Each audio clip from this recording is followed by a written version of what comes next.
Welcome to the Sphere Music interview, the show, and I'm featuring composer and vocalist Gavern. He's from the United States and he draws influences from new age, electronic ambient, and world music. And he's with us today to discuss about his music and also reasons why he cannot stay in the United States. And you'll definitely hear all of them here. Yes. Welcome, Gavern. How are things going for you musically? Thank you. They're going actually very well. Mhm. And I would say probably better this last year than before. So sort of, majority of 2012 up until, I would say up until right now, it's been quite amazing. You were working on an album in the US before you left. How's that album so far? Well, it's a funny story because I've actually, I've been working on it for years, like probably since 2006. But at that time, I was trying to develop the sound that I was looking for. And I was limited in the equipment that I had. So I could hear in my mind the sound that I was looking for. And I could literally, like in my imagination, hear what I was trying to create. And I could hear the melodies, the sound of the instruments, the vocals, and things like that. But I was limited at the recording equipment that I had.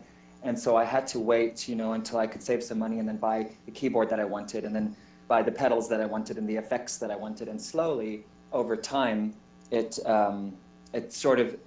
finally getting to the stage where I can feel that sound that I'm wanting to capture is becoming real.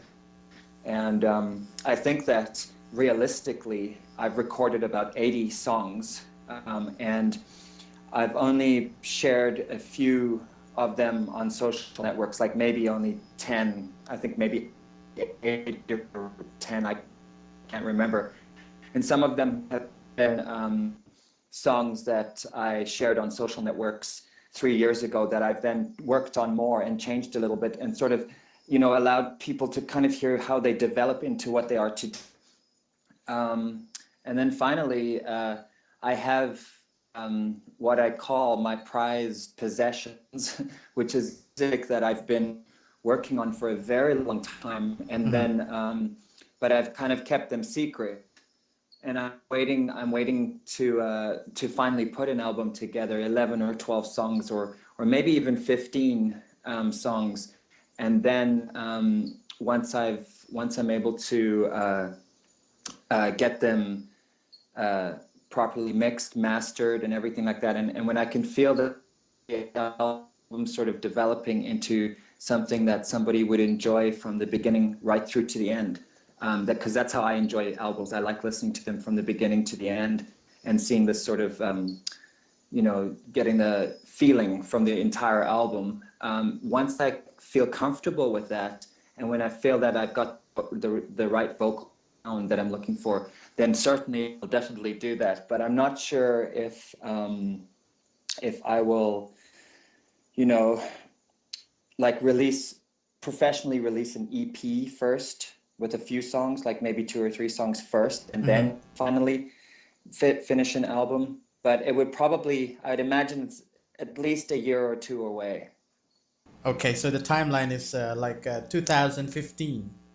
Probably. I can never say because, you might be inspired by something. Sometimes you get inspired, and then all this all makes sense. I might be listening to different songs and then that I've worked on over the years, and then all of a sudden I know how to finish them because I get this inspiration, and then I know how to finish them, and then I go, oh, that's perfect. That track should go right there, and then um, I usually it's kind of impossible to say.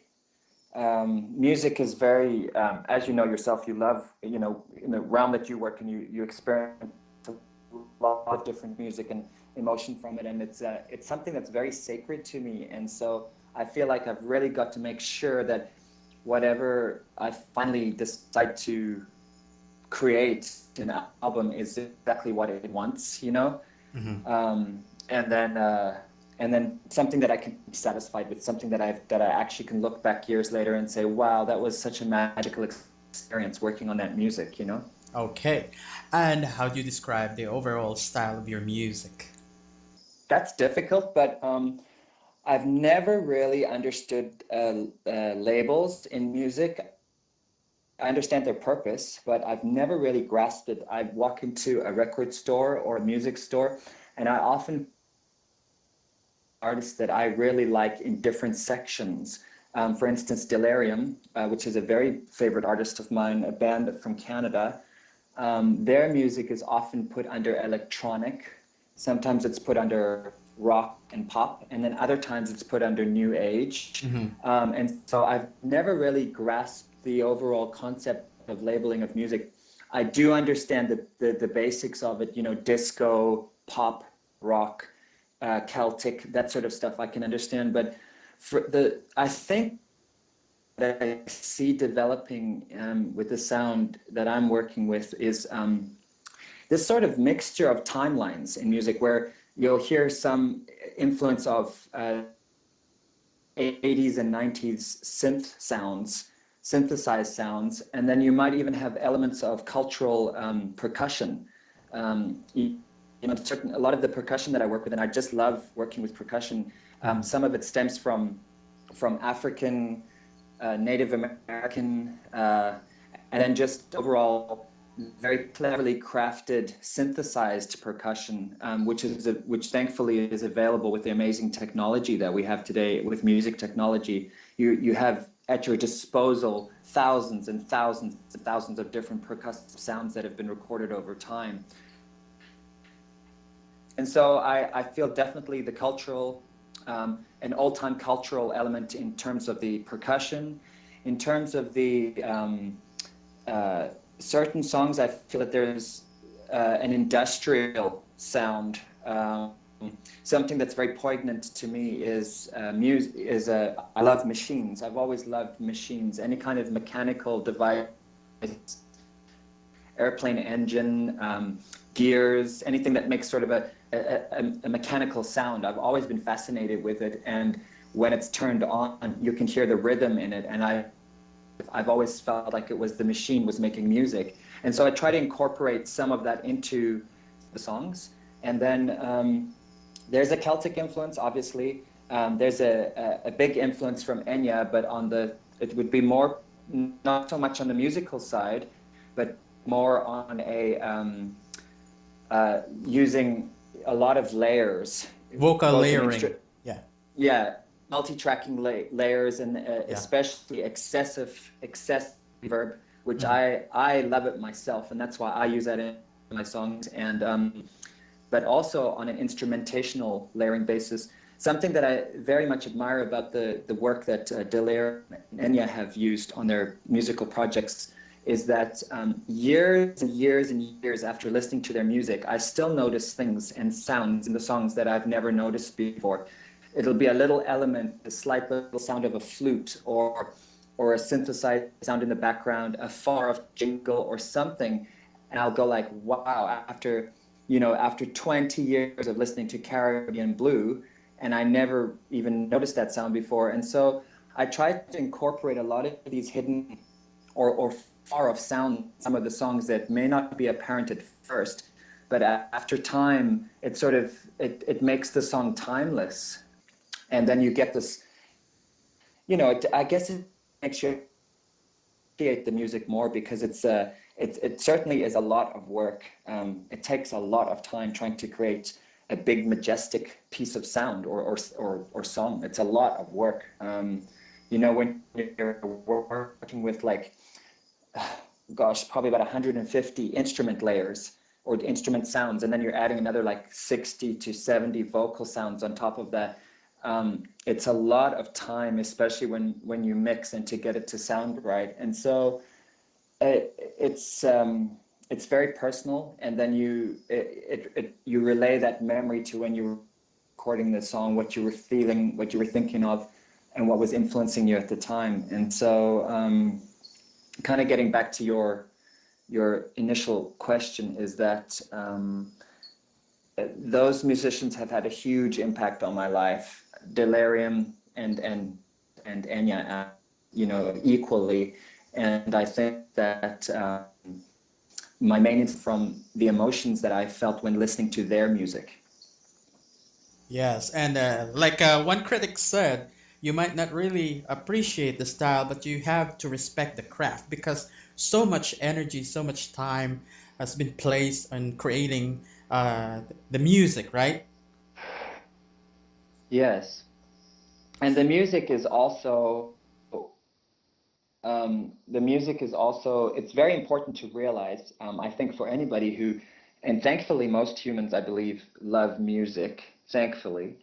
But it's very important to realize that, you know, I'm not really interested in working with pop music per se. I'm not interested in working with music that promotes me as a human being or promotes Gavern. I'm interested in working with music that is that creates good emotions that are outside of our normal concept of day-to-day life. In other words, music that helps people celebrate something, enjoy something, but in a very deep and introspective way. In other words, they have, an epiphany, or maybe through something difficult and they need encouragement. What you're trying to tell me is you are more into a kind of music that is focused on the music itself, meaning that the music is bigger than the artist, right? And also this is a kind of music that should touch people in a day-to-day basis, but not just focus on the name or the brand or things like that, right? Yeah, the commercial aspect of music, I understand that there's got to be the commercial side to it, and I think that that's okay, But I don't really feel I don't want to. You have to be careful this day and age, because you've seen with a lot of young artists, promising young artists, that in the United States and different countries, where they show incredible talent when they're younger, and then they're out there on the stage, and then they become sort of like, an icon or a sex symbol or Mm-hmm. whatever. And that might serve its purpose for a while, and it might be inspirational to some people, but you often see them go up and then tumble all the way down, and it's back. Their life is up and down, because the focus is then put on so much of the artist's personal life.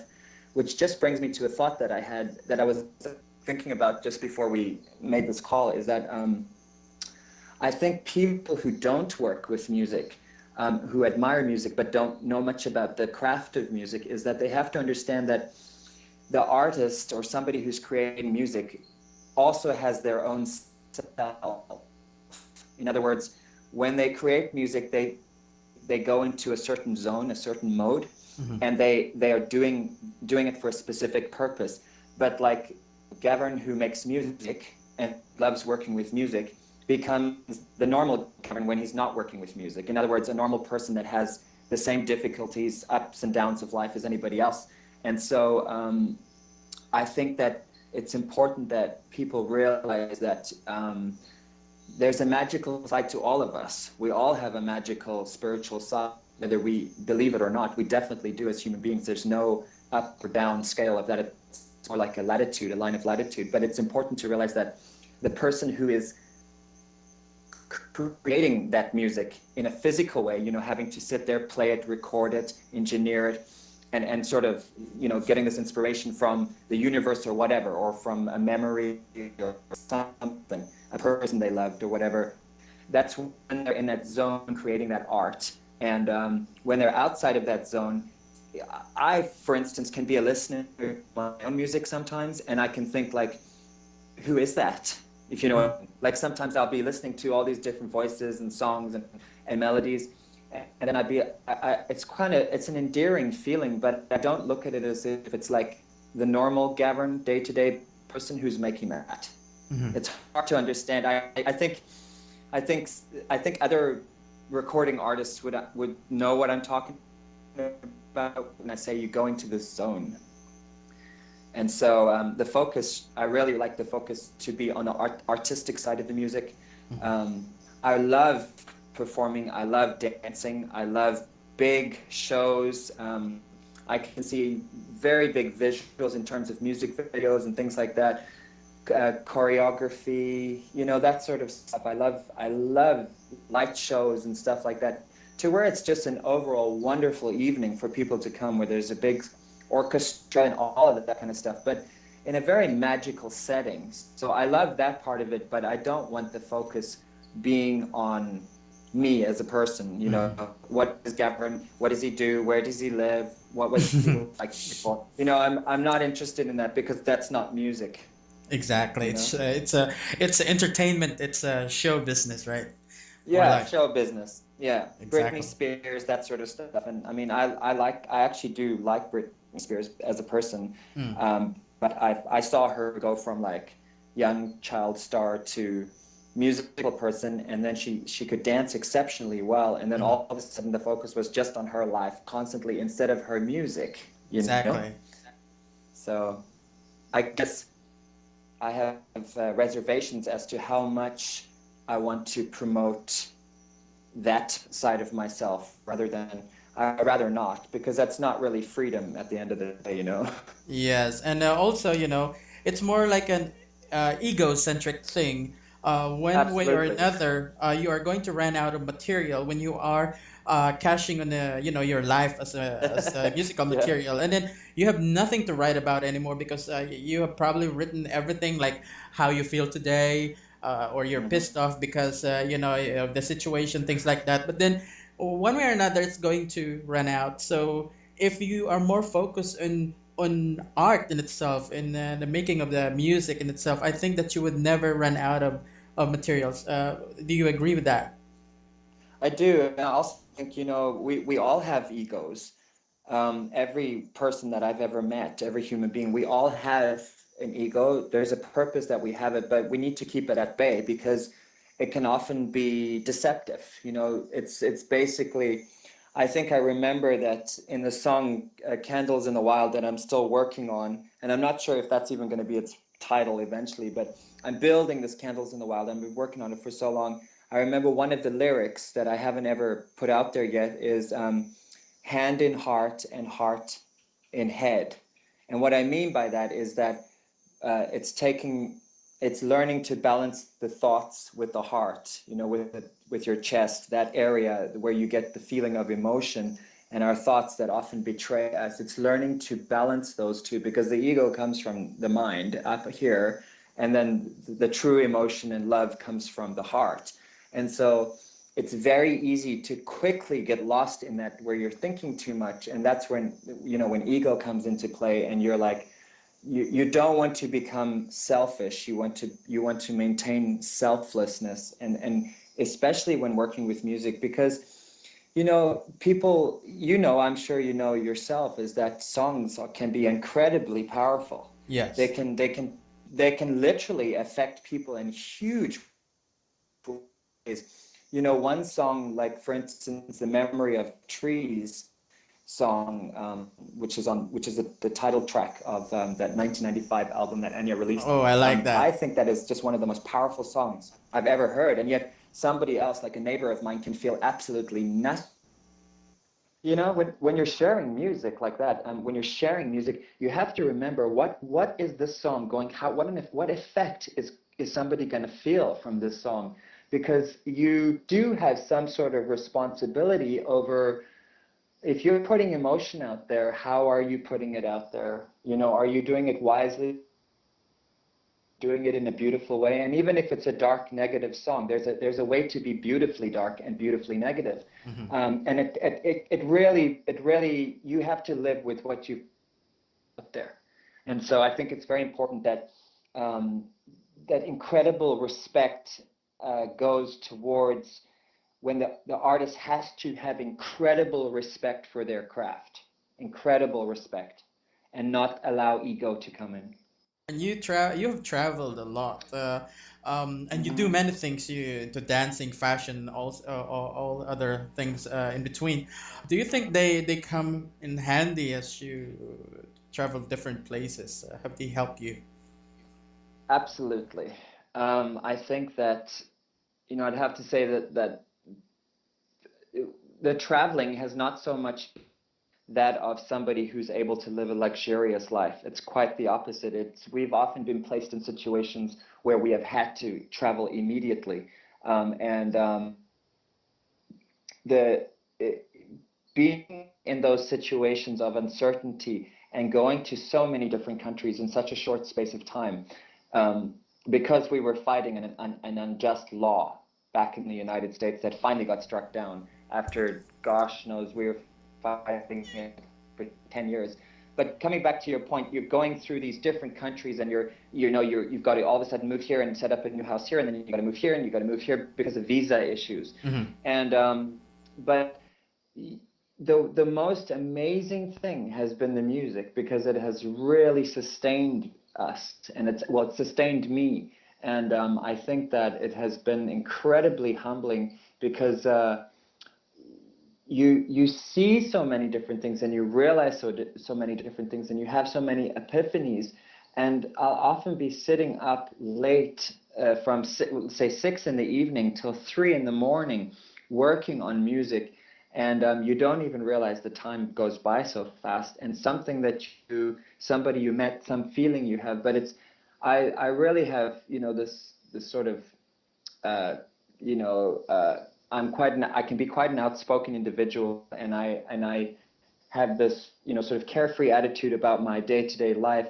But at the same time, I've got this deep spiritual connection that I've always had deeply enrooted in me, and that is where the music's kind of talking to me. And so I'll remember that throughout the day, and I'll come home and I'll have a wonderful idea about some melody that I get in my head, and then I have to go and create it before I forget it.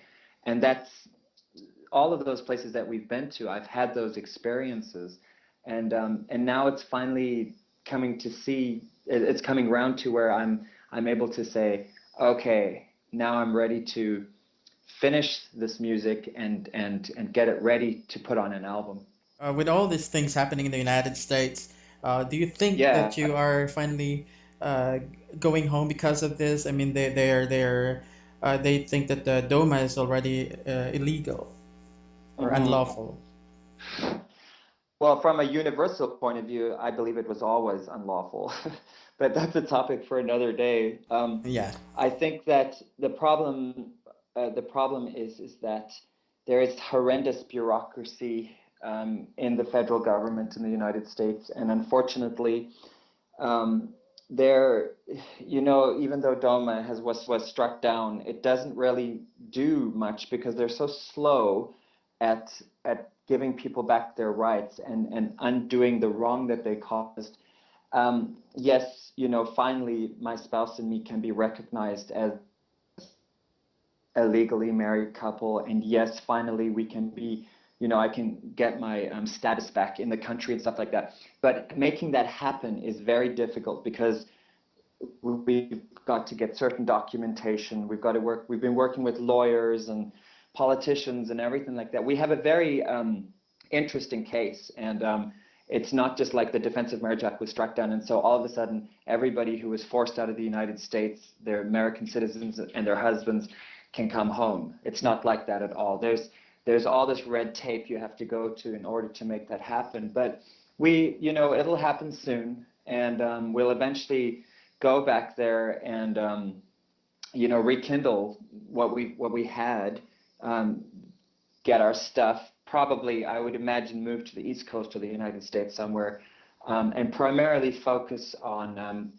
all the pieces, uh, giving us our dignity back, and then I'm having the time then to actually get all the equipment that I need to finish music, and I think that's a positive thing to look forward to and to finally get excited about. On the DOMA aspect of thing, it's been a very expensive journey. It's cost us $100,000 already in legal fees and other Wow. stuff, trying to fight the discrimination that law caused. Really, people that caused it, because people signed it into law ignorantly, not knowing the damage that it might cause. 10. Hello. Oh, hi, Gavern. Welcome back. So was blabbing away there for minutes and minutes until I realized that the jungle internet system had gone offline. So I'm not sure what you were capturing or not because I was just like talking and talking, and then all of a sudden I was like, wait a minute. I told you Okay. that would happen. I Yeah. mean, we're you coconuts and banana trees to get a signal here, so Okay, well, we were talking about the awful amount of money that you lost because of being because of the yeah. Doma thing, and yes, how you are going to get your life back whenever it's ready. Unfortunately, because of the bureaucracy and the red tape and all that, it's going to take some Mhm. time. Yes. Well, not very much longer because we've been fighting this now for this will be going into 11 years, so I'm Yeah. definitely not going to allow it to continue another year, that's for sure. So we are already in the works of preparing lawsuits and things like that in order to force the USCIS to do what it's supposed to do. Because, unfortunately, there's a huge broken immigration system there and a lot of incompetent staff, stuff like that, that your file just gets lost and it's found 6 months later. And so you've actually got to, unfortunately, go ahead and file a lawsuit and sue them in order for them to do their thing. But we will sue for to get our money back, the $100,000, which because that was our life savings, that was going to be like a down payment on a house or something. So I won't be too stingy, but we will definitely sue to get that money back because that was we believe that was wrongfully taken from us. And what have you learned so far in the past 5 years? Okay, And here we go. so can you hear me now? Yes, I can hear you. Yeah, and Okay, that's third time lucky, Jose, because it's as soon as we started talking about Doma, then the internet got bad.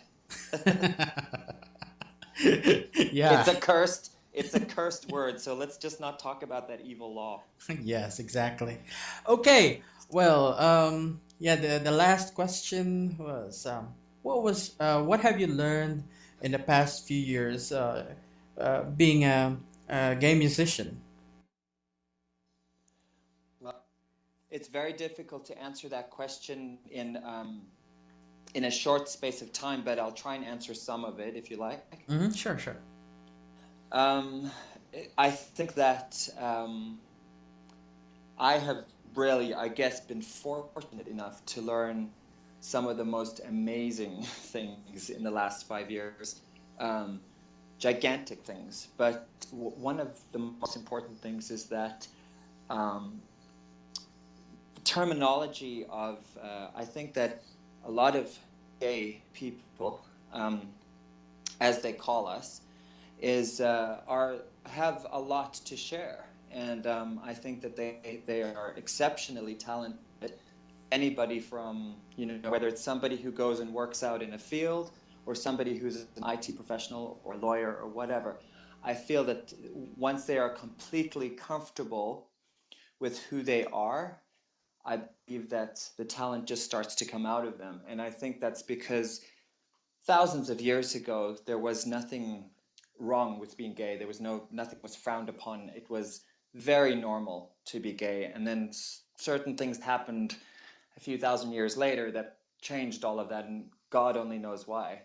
But I think that from musical point of view, um, it's been incredibly inspirational and humbling to be able to embrace um, music, just to be able to embrace it and to have the understanding of it, because music can touch all kinds of things in life. It can touch, love, it can touch nature, anything. But if you notice, the most amazing thing is when you go to a good concert or you go and watch a singer perform and there's a bunch of people dancing there all together in this wonderful rhythm, they don't really care what the other person next to them believes in.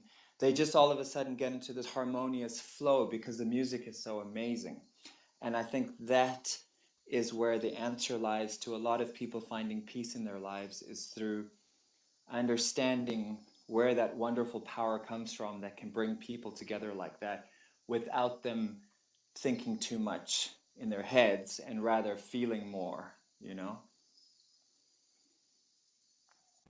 Okay. Hello? Please don't tell me that that was all lost. Oh no, Are you there, Jose? I'm here. Hello? Okay. Okay. Um, Well, I had wonderful inspiration there, and I don't even know if you even got any of it. well, don't worry, Gavin, because even if it's cut off, every conversation that we have is recorded, and what I'm going to do later on is I'm going to put them all You're together. recording this? You're recording this? No, I'm just teasing. Well, I ask you that question because, as I've said, as a gay person myself, even though we try to stay away from the politics, we try to stay away Mm. from, religion and all that, we can't deny the Yeah. fact that it's part of our lives. And as long, or as while we continue being not free, okay, Yeah. or being in that situation, we could never be full. We could never really express ourselves fully, and we could never really contribute something to the world, that something good to the world, because Mm. we are holding back. So I think that, even though Absolutely. yeah, even though I feel that it's like pushing the envelope too far by asking you these questions, I think it's still important because it's universal, and it's definitely going to help other people out there who are Oh, yeah. very talented. Absolutely. And as you know, you there, Jose? Yes, I'm here. And I absolutely agree with that. And as you know, yourself, I'm sure you must have experienced some of this somewhere along the lines in your own life. Yes. Um, there's nothing worse than meeting another gay person who has gone from one closet into another. Mm-hmm. Do you understand what I'm talking about, right? Yes, So in yes. other words, they go from one extreme to the other, and it's sad because I mean, of course they're just human and they're trying the best that they can, but it's not about it's not about learning so much as to accept yourself because you are who you are, but it's more about other people. It's more about you understanding that people only have power over you if you give them power over you, you know? I So agree. if you don't allow them to have that discriminatory power over you or judgments, and you don't allow their judgments to affect you, you then open up the inside of yourself to allow you to share your talent, whether it's working or whatever, or like say for instance what you're doing, all that, which I really love. I love all the shows you have and your blogs and things like that and the radio. I think it's so nice because it's so interesting, like where you put a mix of music together. And some songs you think, wow, that's a song from such and such an era. And it makes you think about that, and it's just so nice to listen to that. So that's an example of someone who's just gracefully sharing their art and their talent with the world and not giving a hoot as to what other people think, you Oh, know? thank you. Yes, yes. I agree with you. So, because music brings all kinds of people together. That's true. Totally agree with Yeah, that, Gavin. So, well, absolutely. yeah, thank you. So, Yeah, you're welcome. I warned you, it wouldn't just be a music interview, it would be all kinds of things. exactly. And I look. There's one final thing I'd like to say though about music, if you have a couple more minutes. Sure, go ahead. Mm. Um, the the wonderful thing about working with vocals is that I think I mentioned to you that this last song that I'd shared with you, the Crystal Clear and Light is Passion, which is like an incantation kind of song, this repetitive hypnotic rhythm, going with a tired vocal, and then moving over to a slight clearer vocal, and then finally moving to a balanced vocal. Mm. That song, I never realized what a huge impact it would have on somebody who lives more than half the way across the world from me in Australia, who had actually lost a family member. And uh, the night that this person passed over, I saw this amazing, like I thought it was a comet or something or a meteor, or swish across the sky here in the jungle, and it was so poignant.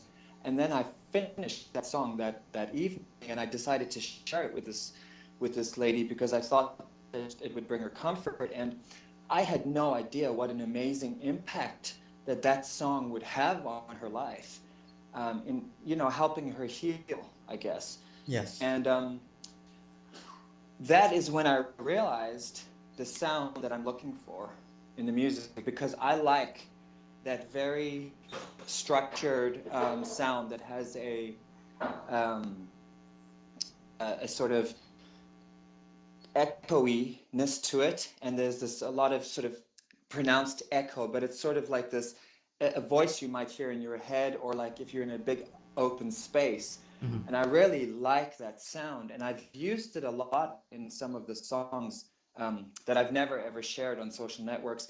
And all of a sudden, I'm starting to hear this sound that I like. And so basically, it was very inspirational hearing somebody say, you know, wow, do you know what the poignance of the word crystal means to my life right now? And she was relating it to a crystal that she had given her sister when her sister was ready to pass away, right?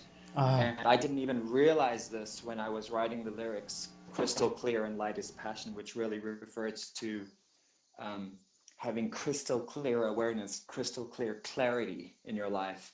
And then, being passionate about life. And that's basically what it was about. And you can only imagine what I must have felt like when I get this huge letter from this lady overseas telling me about what an impact that song had on our lives.